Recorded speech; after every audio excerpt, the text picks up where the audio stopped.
యేసుక్రీస్తు నామములో మీ అందరికీ శుభములు.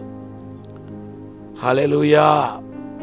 ఈ వాక్యం వింటున్న మీరు అందరూ దేవుని సన్నిధిలో దినదినం ఆత్మీయంగా ఎదగాలనేది నా ప్రత్యేక ప్రార్థన. ఎందుకంటే మీరు ఆత్మీయతలు ఎదిగితే అన్నీ మీకు ఇవ్వబడతాయి.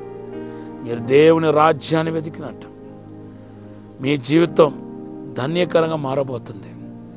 నా జీవితం ఎలా ఉండబోతుందో, నా కుటుంబం ఎలా ఉండబోతుందో, నా భవిష్యత్తు ఎలా ఉండబోతుందో అని మీలో కొంతమంది కలవరపడవచ్చు. కానీ ప్రభు చెప్తున్నాడు, నేను నీతో ఉన్నాను, నీకు అద్భుతం చేస్తాను, నీకు మేలు చేస్తాను, నేను వర్ధలే చేసి గొప్ప చేస్తాను, నీ దుఃఖ దినాలని సమాప్తం చేస్తానని ప్రభు వారు మాట్లాడుతున్నాడు. ప్రభు ఈ మాటను ఆశీర్వదించగాక. మీకు దేవుడిచ్చిన వాగ్దానం మత్తయి సువార్త 7:7. ఇప్పుడు వాక్యంలోనికి రండి. ఆదికాండం 1వ అధ్యాయం 11వ వచనంలో దేవుడు సృష్టించిన వాటిలో ఫలమిచ్చు చెట్టును ప్రభు సృష్టించాడనే మాట మనకు ఆదికాండం 1వ అధ్యాయం 11వ వచనం 12వ వచనం మనకు కనపడుతుంది. ఫలమిచ్చే విత్తనం ఉన్న చెట్టుని ఇచ్చాడంట. ఫ్రూట్లో విత్తనం లేని ఫ్రూట్ ఇవ్వవచ్చు కదా. ఎందుకు దేవుడు ఫలములో విత్తనం ఉన్న చెట్టుని దేవుడు ఇచ్చాడు అంటే, దేవుని బిడ్డలారా, మానవుడు మరలా చేయి చాపకూడదు అనే ఉద్దేశంతో దేవుడు తలచి ఉంటే విత్తనం లేని ఫ్రూట్ని ఇవ్వచ్చు కదా, ఫలాన్ని ఇవ్వచ్చు కదా.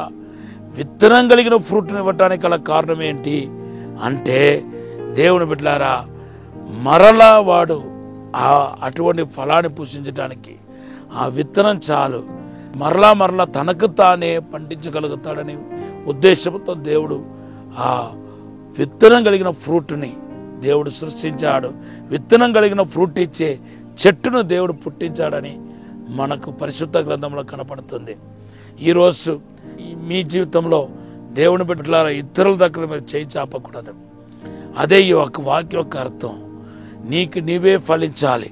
లూకా సువార్త 4:23లో ప్రభు ఏమన్నాడు తెలుసా? వైద్యుడా, నిన్ను నీవే బాగు చేసుకో అంటున్నాడు. అవును, ఉన్న పట్ల బలపడాలి, ఉన్న పట్ల ఆశ్రయించబడాలి. ఎందుకంటే మనలో యేసుక్రీస్తు ఉన్నాడు. మనము విత్తనం కలిగిన ఫలం అనే విషయాన్ని మర్చిపోవద్దు. విత్తనం లేని ఫలము కాదు, విత్తనం కలిగిన ఫలము. తర్వాత విత్తనం లేని చెట్టు కూడా కాదు, విత్తనం లేని ఫలం కూడా కాదు. మీరు మర్చిపోవద్దు. మీకు మీరే నిలబడాలి. మీ చేతులతో మీరు మీ కష్ట జీవితాన్ని అనుభవించాలి. బైబిల్లో 2 కొరింథీ పత్రిక 9:10లో రాయబడి ఉంది, విత్తన వేయుటకును ఆహారాన్ని బొగ్గు చెట్టుకు దేవుడు మనకు సాయం చేస్తున్నాడని రాయబడి ఉంది. ఆదికాండం 47:23లో యోసేపు ఐగుప్తులో అందరూ మరి కరువుతో ఉన్నప్పుడు ఏం చేస్తాడో తెలుసా? విత్తనం ఇచ్చాడంట. విత్తనం ఇచ్చి పండించి తినండి అన్నాడు. అంటే మీకు మీరే నిలబడండి, మీకు మీ కాళ్ళతో నిలబడండి అన్నట్టుగా ప్రభు ఆ యోసేపుగా తలమును పుట్టించాడు. ఆహారాన్ని పంచిపెట్టవచ్చు. ఆహారం పంచిపెట్టిన తర్వాత నెక్స్ట్ డే ఏం చేస్తారు చెప్పండి? ఎవరి దగ్గరికి వెళ్ళి చేయి చాపుతారు? చేయి చాపటం దేవుడికి ఇష్టమేనా? కాదు. అందుకొరకు ప్రభు మాట్లాడుతున్నాడు.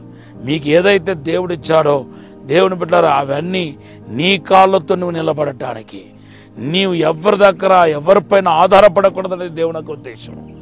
అందుకొరకు ఇర్మియా గ్రంథం 17:5లో రాయబడి ఉంది, మనుషులపైన ఆధారపడేవాడు శాపగ్రస్తుడైపోతాడు. నువ్వు ఎవరి దగ్గర చేయి చాపాల్సిన అవసరం లేదు. నీ ఎడల దేవుని చిత్తం ఏమై ఉందంటే, నీ కాళ్ళతో నువ్వు నిలబడాలి. నువ్వు ఒకరి దగ్గర చేయి చాపి బ్రతకకూడదు అనేది దేవునికి ఉద్దేశం. ఈ మాటను దేవుడు దీవించనగాక. పరిశుద్ధము నమ్మకమైన పరలోక తండ్రి, నీకు వందనాలు, స్తోత్రాలు ప్రభా. ఈ వాక్యం వింటున్న ప్రతి ఒక్కరి జీవితంలో అసాధారణమైన అద్భుతమైన కార్యం జరిగించి, మేలు జరిగించి ప్రభా, మా కాళ్ళతో నిలబడటకు సాయం చేయండి.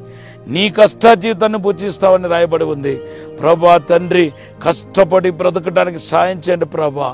ఒకరి మీద చేయి చాపకుండా, అన్యాయంగా సంపాదించకుండా, తండ్రి లంచాలు పుచ్చుకొని బ్రతకకుండా, తండ్రి నిజాయితీగా ప్రభా యథార్థంగా బ్రతకటకు సాయం చేయమని యేసు నామములో వేడుకుంటున్నాం తండ్రి.